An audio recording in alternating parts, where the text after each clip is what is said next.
This is week one of trying a new thing with Jim Connolly in the hot seat. So we're excited to have Jim join us today. And Jim, just wanted to kind of start off by getting you to maybe introduce yourself a little bit about who you are, what you do, and maybe tell us why you got into horticulture in the first place. I'll turn it over Sure, to you. that'd be great. Thank you. Um, so my name is Jim Conley. I'm the Garden Center Manager of Weston Nurseries in Chelmsford, Massachusetts. Weston has four retail locations and three or four wholesale yards servicing landscape contractors. Our yard does both retail and wholesale. I started my career going to agricultural high school, learning about agriculture, horticulture, been in the trade 40 plus years, 45, maybe 44. Worked for a couple of different garden centers in my lifetime. And so they say I have a lot of wisdom now because I've rode the train a little bit longer than others. I don't know if that's true or not, but you know that's what they say. So I'm here to help out wherever I need to be, give some wisdom and some ideas to people who are just getting into the industry. We have a lot of young people here at Weston Nurseries that don't have the level of experience that I have, and I've been constantly a sounding board to them for giving them some information, some wisdom, some knowledge, tribal knowledge that will help them succeed because we want more younger individuals to grow in this industry. And the only way to do that is by having somebody like myself being able to mentor the younger generation and get them motivated in the industry.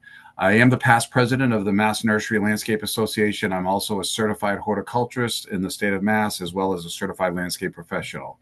Though those credentials are important, it's about the experience and the knowledge that I try to share with everybody to help them succeed.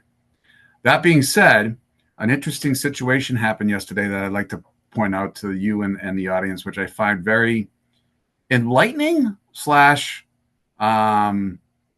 I don't know how to put it actually.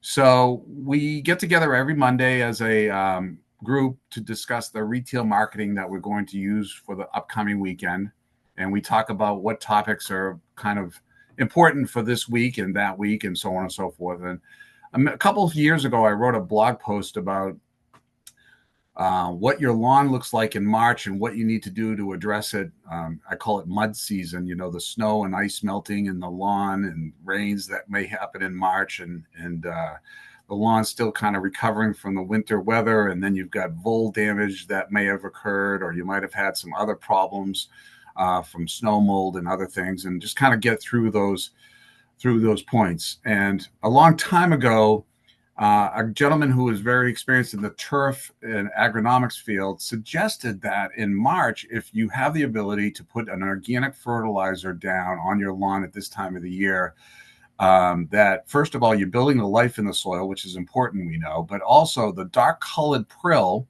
will absorb the sun rays, in turn warming the soil, in turn getting the roots stimulated, and then in turn getting the grass to kind of get out of that winter dormancy. So I put that in the blog post and I put it out there, and we got a notification from a customer to our website about how he ran my article through AI to fact check my article, which I find very interesting because um, to me, I feel like I've worked along in this industry. I've got product knowledge not only from the books, but also from actually trying it on my own. But yet, this guy found that some of my facts were wrong and had to point that out through AI.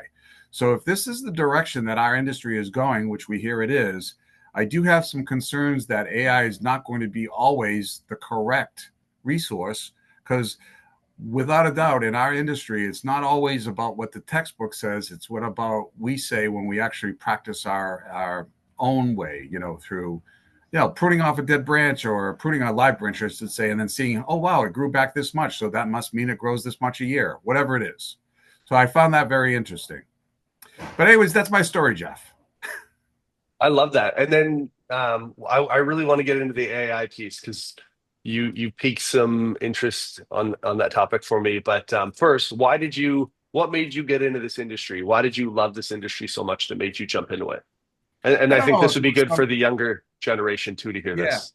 yeah. I think part of it was because I had a passion for gardening at a young age. My uncle was the owner of a florist shop and had owned in the heyday three florist shops in the greater Boston area. So maybe it's a genetic thing, and that's possible.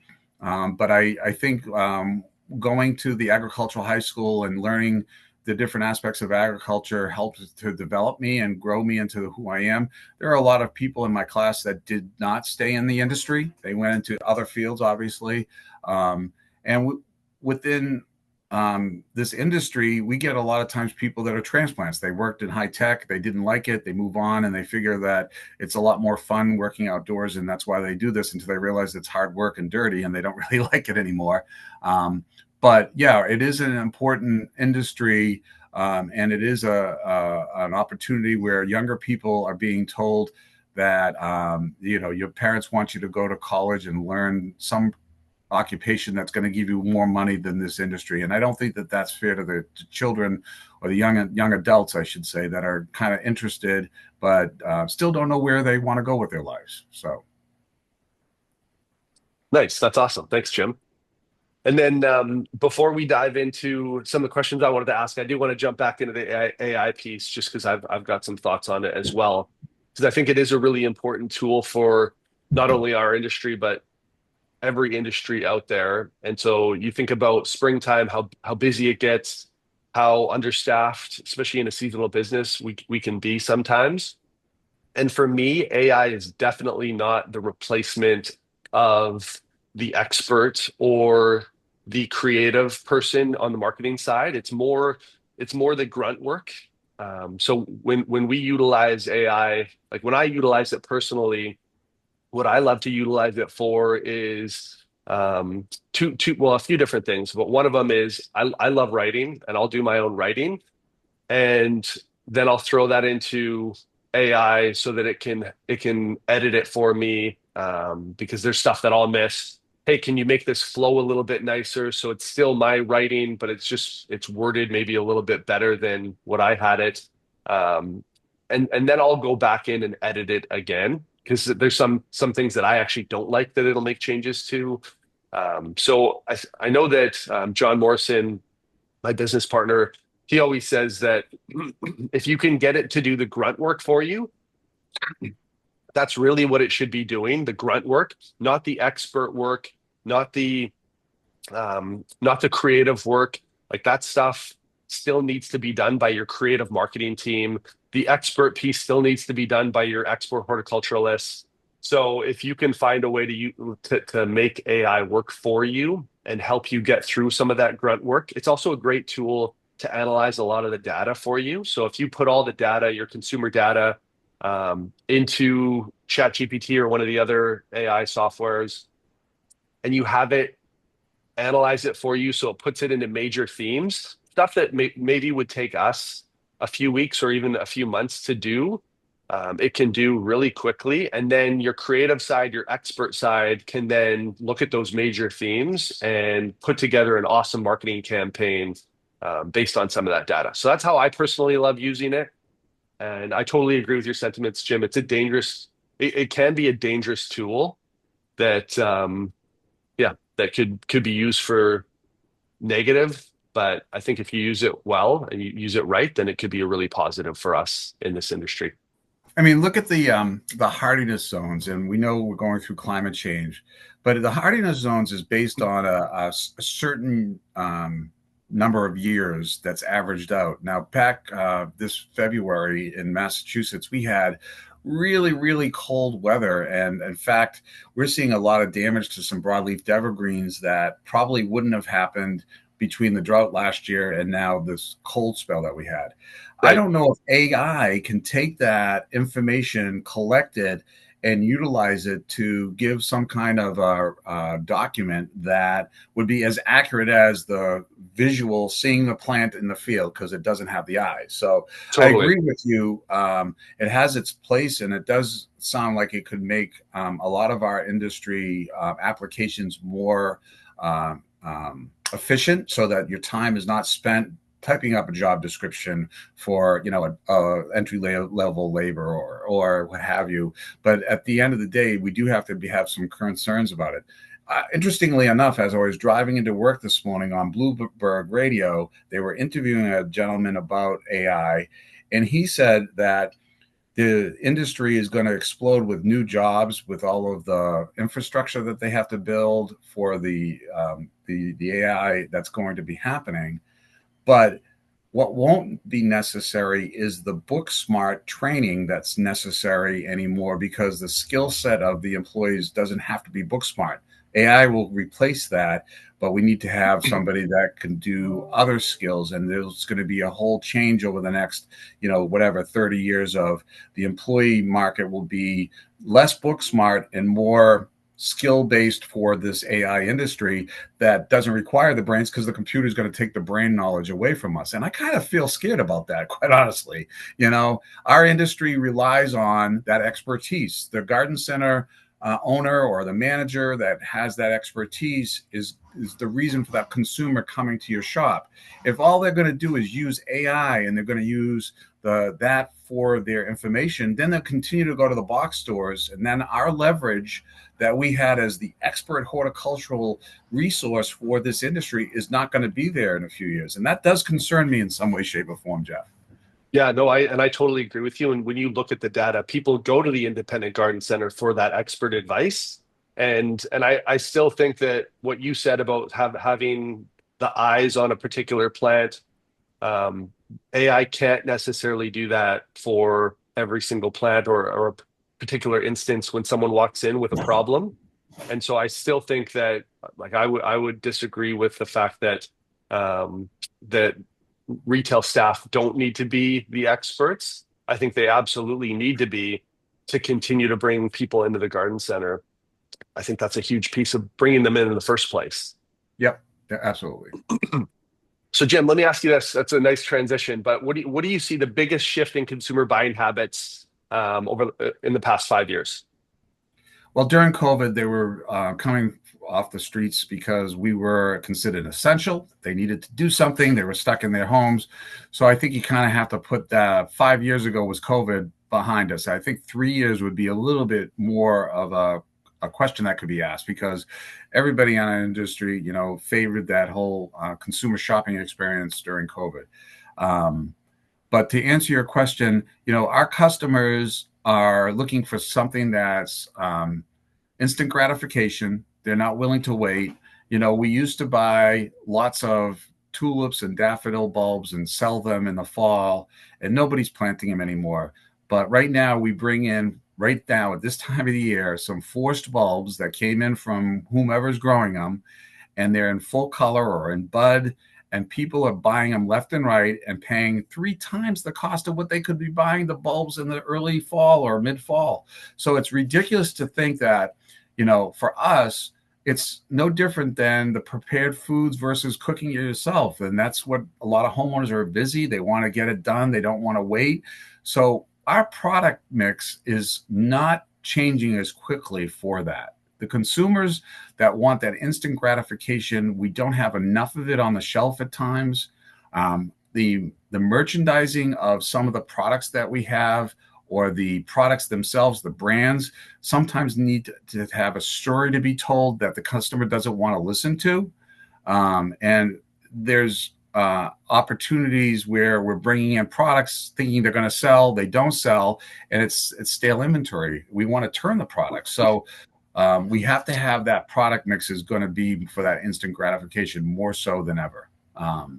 That's the first thing I see. The second thing is the expertise. I mean, customers are always going to be looking for expertise, looking for us to be able to answer all those questions that they need answers to. And we are the horticultural resources for that. So for sure. That's awesome. Um, and in terms of telling the right stories, like what stories do you think you guys can be telling to get consumers to listen more? Like the example you gave about getting them in the fall to buy those bulbs when they're a fraction of the cost. Storytelling is important. You've done classes on that, obviously, and every there's different stories for each type of customer, and you have to understand what the customer is looking for. A lot of customers don't want to try gardening; they're afraid they're going to fail.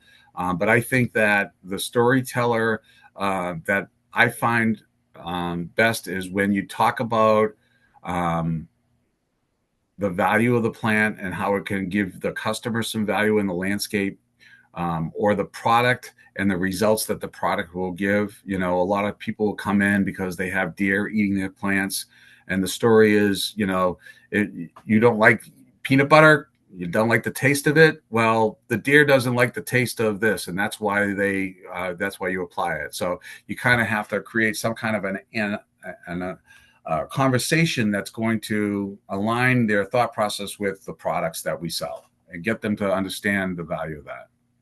No, I think that's so important. And what you said there about having like really uncovering that fact that, hey, they're coming in here for something that's deer proof, like uncovering that information first, I think is such a huge piece before we get into the benefits of a product. So that's such a great point. We hear this all the time. Um, Not another hydrangea. We hear like, hey, categories are bursting. It seems like, how are we going to introduce another hydrangea macrophylla into the program? So, how do you guys balance stocking bestsellers versus some of the new products out there?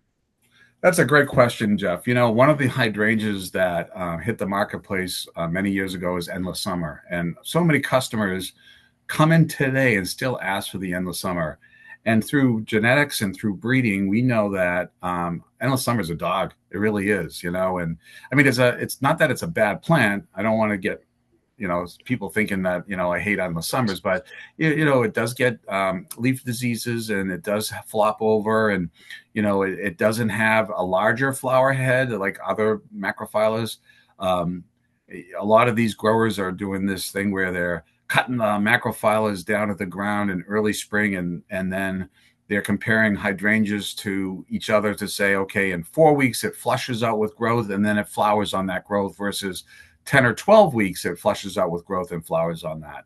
So we know that there's new varieties that are coming out every year that have those qualities that will give you more flowers sooner, and maybe more disease resistance than Endless Summer. But you know what? If I stopped carrying Endless Summer and started to carry another variety that was um, one of these other types that doesn't have a known name in the industry, I'd be biting myself. Mm. Sales would go down. Customers would be going to our competitors because they would have the Endless Summers. So there are some brand recognition plants out there that our industry has done very good at, that we need to continue to sell. I mean, do I love knockout roses? No offense, not really. I mean, but it is a functional plant, and people buy it because they know the name. Um, so you got to keep on carrying knockout roses. As an expert, we have to make the decisions what our company, our customer base is going to be apt to buy. It would be great to bring in every new hydrangea from every brand that's out there. And we know all the brands, the first editions, the Blooming Easy, and the proven winners, and what have you, plus Endless Summer, of course. Do we have to have every single paniculata, macrophylla, arborescens? No, we have to make a decision. I kind of liken it to a restaurant. I heard this story a long time ago, and I think a lot of us need to think this way. Um, you know, Restaurants have a menu, and then they have a special of the day. And the special of the day could be that new variety of hydrangea from proven winners that you want to try 10 or 15 of. Um, every week we bring in different plants from different growers, or we grow them ourselves, and we try to assume that they're going to sell based on merchandising, marketing, customer flow. We don't really know. It could be a combination of things. By bringing in these new plants, we might see them all sell, and we might think, wow, it must be something, and we're going to continue this trend. But it could be just a one-off too, so you kind of have to be careful. But at the end of the day, I think it is up to the unique customer type that you have as to what you want to bring in. And you do have to kind of limit yourself. Now, just like a restaurant, when COVID hit, all these restaurants cut back their menu. And then now they have, when you go to some of these restaurants, they have 6 Mm. entrees instead of 12. And now you're like, this restaurant sucks. I mean, I'm sick of hamburgers. I would like some kind of variety. Why can't they change it up or, do something different?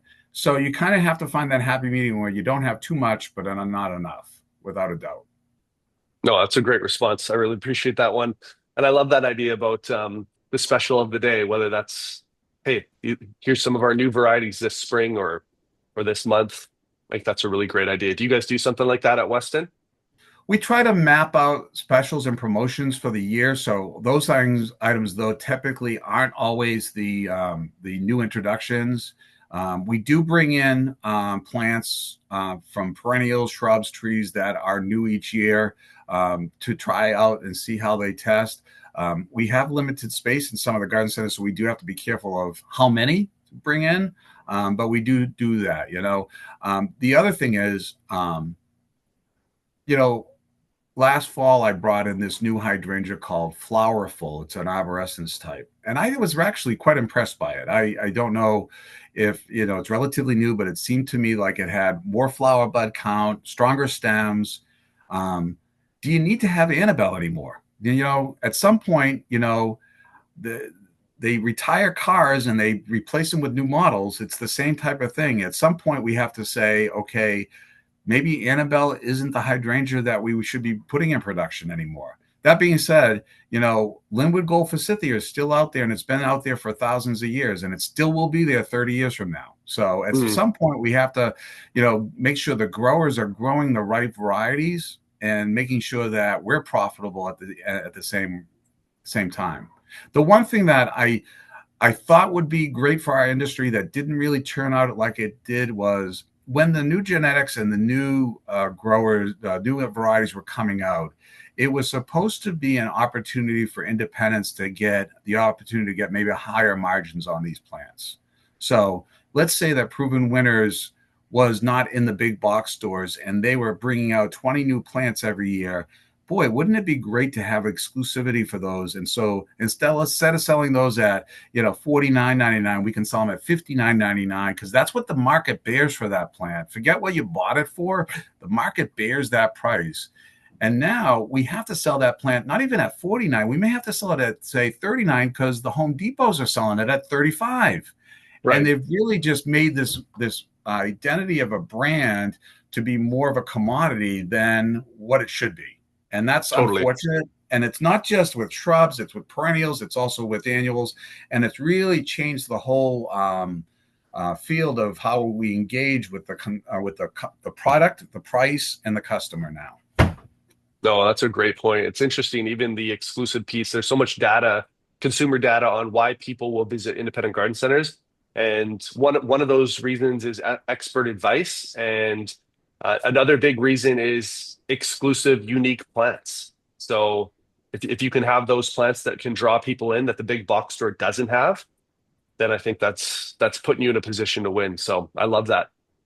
I'm gonna poke the bear with this question, Jim. I loved your initial response to it, but what's your best strategy for turning a plant killer into a loyal customer?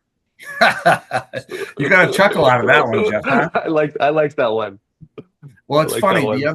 The other day, I have two sisters and a brother, and they were in the area for an event that we were going to, and they stopped in, and one sister bought one of the shamrock plants. It was for the St. Patrick's, and my brother bought one, and my other sister, I'm like, why don't you buy that? And she says, no, I kill plants. Now this is something that is out there. We have people that love plants. The personality of that person is they want to buy the best and the newest plant. They want to plant it. They know how to plant it. They want it to grow, and that's awesome. Okay, we have that group of people that will be loyal to the day we die, and then we have the other extreme. We have people that may have tried a plant, don't even want to try a plant. They've killed a plant. They don't really want to try it again.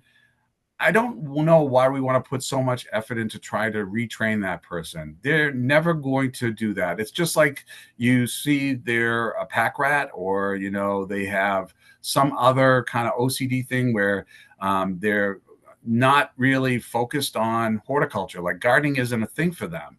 Um, you know, I I go up and down my street on a spring day and I see 12 homes, two people raking their lawns, two other people maybe planting a few flowers, and the other four or five or six people, they got crabgrass growing in their lawns. They don't mulch their beds. They don't prune their bushes. In fact, there's the builder's special planting from 35 years ago still there.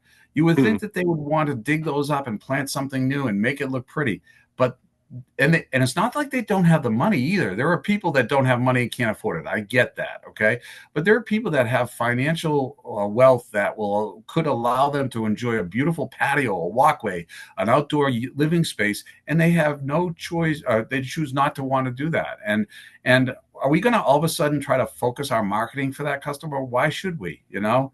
totally, I'm a Red Sox fan. You're not going to try to convince me that the Yankees are the best thing since sliced bread. It's just not going to happen. totally. Um, so why even put all that money and resources into that? So that's my point. And I Yeah, think we try to bend over backwards and try to make these people plant lovers again when they're not going to be. right. No, that's a really good point, especially for the people that don't care about it, that have no interest in it. So I'm going to give you a stat, and then I'm going to paint a picture for you. So, some research was done. National Gardening Association found that 29% of new gardeners give up after their first attempt because their plants died. So these are people that, hey, I'm going to try this. I want to see how this goes. So there's interest there. They're not just the type of people that don't care. They go in there. Now they walk into the garden center. Everything's labeled alphabetically by genus, A to Z. It's the middle of May, so there's no one that they can talk to. They grab some beautiful plants that they think look great, and they throw them in their yard, and thinking that, hey, this is where these things are going to survive. And they put hydrangea macrophylla in full sun. They get scorched. And then those are the people that, that 29%, like that's really the plant killer Pam persona that I'm thinking of with this. How can we as an industry do a better job at educating so that we can take that 29% and cut it in half Yep. in maybe year one? What are some things, what are some ideas that we can do to make it easier for people? So I think it starts with not having so many varieties, and I think that's where Mm, it overwhelms that new person. Um, I've learned something over my life, and that is we can't talk to the customer at the level of knowledge that we have. And I don't care if you're a 5 year veteran or a 50-year veteran or anywhere between. When we start talking like, oh, that's an Asa palmatum bloodgood, that just turned off the whole conversation with the customer. That's great that you know that stuff. And, do I want to talk about cation exchange and how the soil is heavy in hydrogen particles and that's why it's clay based? They don't care about that. They just want a plant and plant it and they want it to grow. So we need to make sure that our signage and our staff is trained and educated to work with that entry level customer so that they may feel a little bit more confident. If we start talking down to people because we think we're better, you came to the garden center, you're paying $25 more for this plant because you're getting all this sophisticated information and you fail, you just turn that customer off of life. So I think it starts with making sure you're talking the talk to that customer and making sure that the signage that you have in your store talks in that direction too. A lot of times these pre-made signs that we can get from the different marketing companies talks more of a higher level than maybe what they want. mm, So maybe we have to dumb down our information to make it work for some of those people. Maybe we need to have a table for the newbies, and these are the plants that you can try and succeed with, and that might work too. Whether it's mhm, house plants, you do the succulents, and sometimes even people say, "Oh, I kill succulents and cactus too." Well, they even air plants for crying out loud. How do you kill an air plant? Well, you don't water it, mist it, whatever. So at the end of the day, I get that that person is out there. It's kind of interesting you said that that's almost a third of the population, which is kind of scary to think that, we're not really keeping that customer engaged. They're not coming back, that they tried it once and they failed and they're just totally not going to try it again. In fact, my sister said usually where I go for shopping for flowers is Marshall's because she buys the silk flowers, she says, So Mm, there's that mindset out there of when you have a plant that you have to care for, it's not really, really worth my time. For that customer that wants to try it, we got to make sure that we have the the simplest list of plants, not too many varieties, and we have maybe a section of that to try it out for them. Yes. And I think more signage, even in the garden centers, is definitely necessary. I think there's not enough signage that tells that story about the product or tells the customer where to go for that stuff. But even like the other day, a customer came in and bought some grass seed, and on his cart was the Jonathan Green crabgrass preventer plus starter fertilizer. That's your step one that you buy for your garden center. That product mhm. kills grass seed. It's not formulated to put with the lawn seed and that. So I saw that on the cart and I said, "Excuse me, sir, do you realize you can't put the grass seed in that fertilizer in the same area?" He said, "Yeah, I knew that." But how many cashiers really know that? So the Mm, cashiers don't know it. The customer does that, buys the bag of grass seed, the weed killer that's in that kill the grass seed as well as the crabgrass.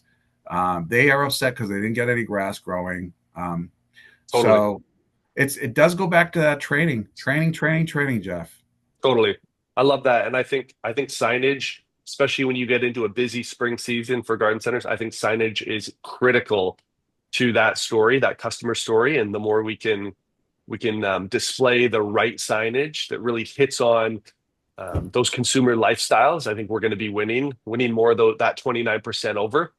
Here's one for you as we talk But, about. but why are we working on the 29% when we have 65%, 60, whatever is it, 68%, whatever it is, that are still coming back? Why are we not putting more effort into that? That Yeah, that's totally, kind of where. totally. So if you're saying that 29%, we're going to spend 80% of our time to get 10 more people, 5 more people, is it really worth it? Yeah. So that's kind of where I was going with, so you lost 29%. Let's grow more of the sales out of the other 60%. Yeah. And do you think that setting up your garden center to be more intuitive and to be more lifestyle focused towards their lifestyles will actually help you increase revenue as well? Because I would argue that you're not just doing that, you're not just putting signage up for the 29%. I think if you put that proper signage up that shares that story, that tells that story, I think more people that come into the garden center are going to see that and they're going to say, oh, you know what? I was looking for a vegetable garden this year. I'm going to go check out what they have over in the vegetable garden section.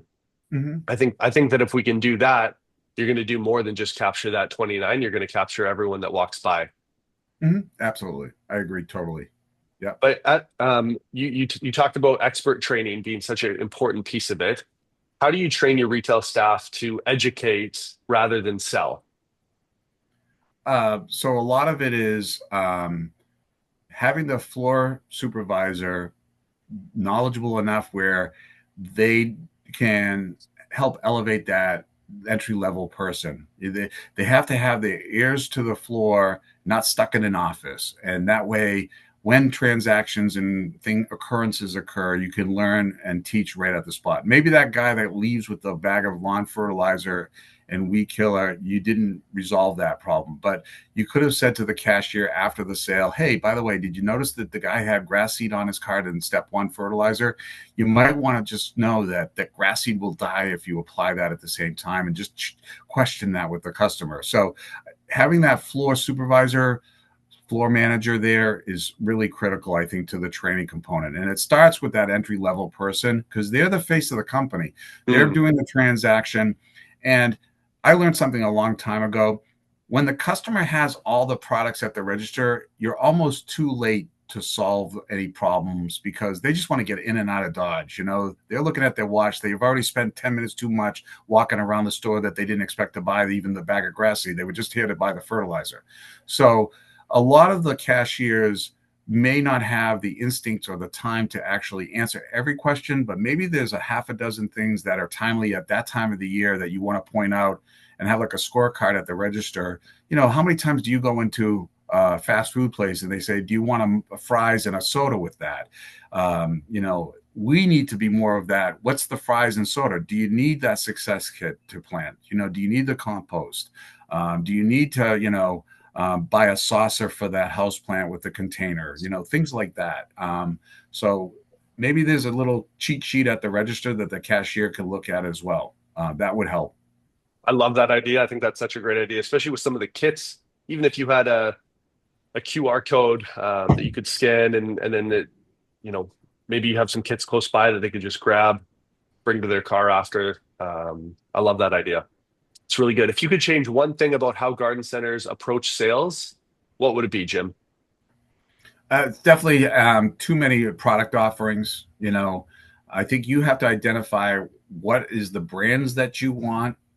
If you're talking about fertilizers or repellents, there's like you go to a trade show and there's like 30 different repellent companies. And I say they all have their own chicken soup recipe. Mm, Each one of them has similar properties. Maybe garlic or clove oil is in different concentrations and four different manufacturers. And then after that, it's like one guy has this and one guy has that. And at the end of the day, it's a repellent. You have to find what is the repellent that the customers are buying and that your employees can latch onto and use as a suggestion when they have that, what do I use to keep the deer and the bunnies off my plants? So for the hardline products, it's definitely, making sure you have the right mix and the right brands. For plant material, it's the same thing. Do you have to have, 30 different tomato varieties as starter vegetables in your garden center? Pick 10, pick 12, mm. whatever it is, and just stick with that. I do recognize the fact that having those extra 15 varieties of tomatoes might give you an edge over the Home Depots of the world, but you might have less scrap. If I'm a person that can learn 6 of those 12 and a customer comes up to me and says, I'm looking for really good eating tomato, then I can say, it's this variety, it's that variety, instead of saying, I don't know what the difference is between Jet Star and, Big Boy and Early Girl. And, it's a tomato, So I think if you can have limited numbers of SKUs is going to really help you.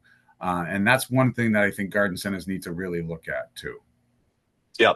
No, that's awesome. Anything you wanted to share before I turned to the group for some Q&A? No, I think that's it. I mean, I'm here Awesome. to answer any questions. I hope I do a good job. Oh, you always do a great job. That's always love having you. Appreciate your time. Any questions? Christy, Megan, do you guys want to jump on? Brett, no pressure.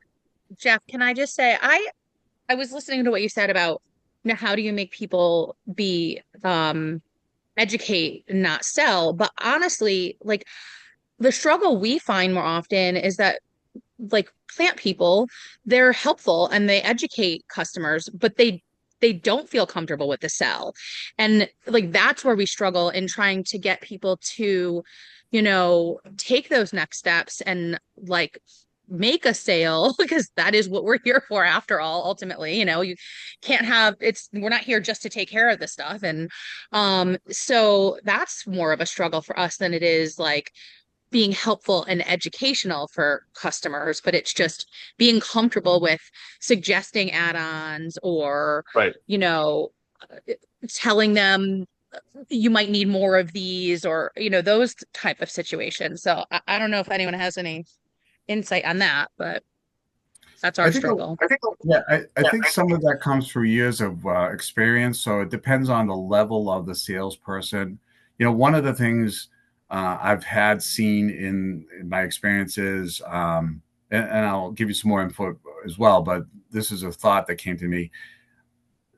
The customer that comes in with their spouse and they want to landscape their yard, and the next thing you know, an hour later, they're still with the same person walking around looking at every plant. So you've got to go back to that person and say, first of all, is that person really the right person for my company. He or she is a person that loves plants and wants to walk around and talk to them. But in that same hour, he could or she could have helped 3 customers and done 2 or 3 transactions. So maybe you have to make a SWOT analysis of whether or not this person really belongs in. And I hate to say it, but sometimes that's what the problem is. It's right there. But a lot of times with trying to make the sale and trying to do the add-ons is making sure that the employee knows what those add-ons are. And I think if you can give them basically 2 or 3 products that they need to learn, that would be the best way.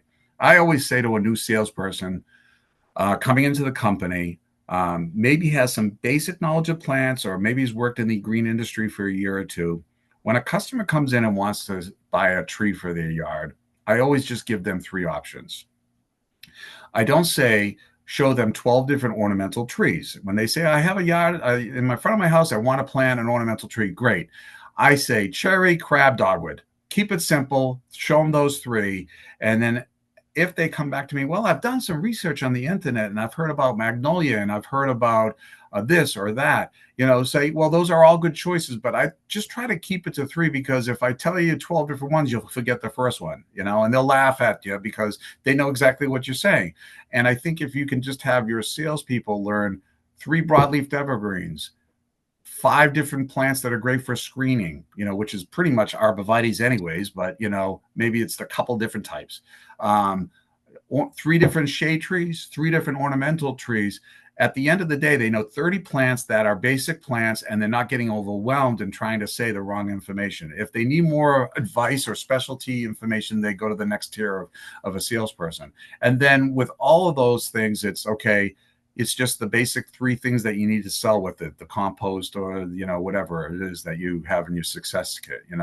With what I do as for training day is, which I think works really good because I'm a visual guy, is I take a brown shopping bag, and inside it, I put everything that a person that would buy a rose bush would need to make it successful transaction.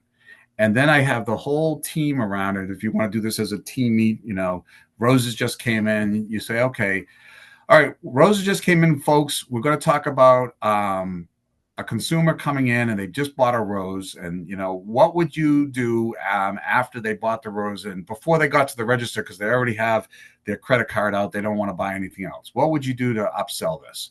And everybody's like, I don't know. And then maybe you need a little push, and you say, well, how about a bag of rose fertilizer? So you pull out the Espoma rose toner, you pull it out of the bag and you put it on the counter, and they go, okay, great. And then you go through the whole thing and you try to get your team involved and engaged, and they're throwing out ideas. But in the bag, you got the long rose gloves, you got the Felco pruners, you've got the rose and flower spray, you got the fertilizer. Maybe you've got a vase if you have a florist, so they can cut the flowers and put that in the vase. And you're trying to expose them to like 12 SKUs that just made this ticket of a $49.99 rose, $125 transaction. Okay. And you're saying now they get it. They understand that there's all these complementary products. Now, that's just the rose. What about the hydrangea with the lime and the soil acidifier? So you could go down any rabbit hole you want if you start to put this down on paper and try to figure it out, So I think what it is doing some more of these types of training sessions that brings the team together, that talks about the cross-pollination of products, will help that ticket sale go up. That's awesome, Jim. Appreciate that. Megan, I also think training is bang on. And I think that having, as part of your training, making sure that your team is asking really thoughtful questions that allow them to solve problems. Because if they're not solving problems, well, then they're not asking questions, and they're probably just selling. Hey, here's the features and benefits of these plants, without knowing anything about that customer. I think that once you go through thoughtful question training with your team, they're naturally going to solve the problem of that consumer that walks in the store. And then they're not selling at all. They're like, oh, you need this fertilizer to go with this rose. So I think Jim nailed it. Training's a huge piece of it. And the questions that we ask will help us sell more organically. That's great. Any other questions? Wonderful. Okay, well, you know what? Look at that. 30-minute meeting, 46 minutes. Let's go. That was fun. Love it. Jeff, thank you for inviting me. Oh, this was so good. You're gonna be coming back here for sure. I always have fun with you, Jim. It's always good chatting with you. Always good seeing you. And yeah, appreciate everyone who joined us today. And we'll yeah, I like this style way better than just having people join and share some of the challenges that they're going through. It's more intentional. So we're gonna stick to this style moving forward, and we might take a little break from week to week just because we're getting into a really busy season for everyone, and we want to be respectful of everyone's time. So, yeah, we'll be in touch. But thanks so much, Jim. Appreciate it. Anytime. Everybody have a great spring. Talk to you later. Go Red Sox. Yeah, thanks.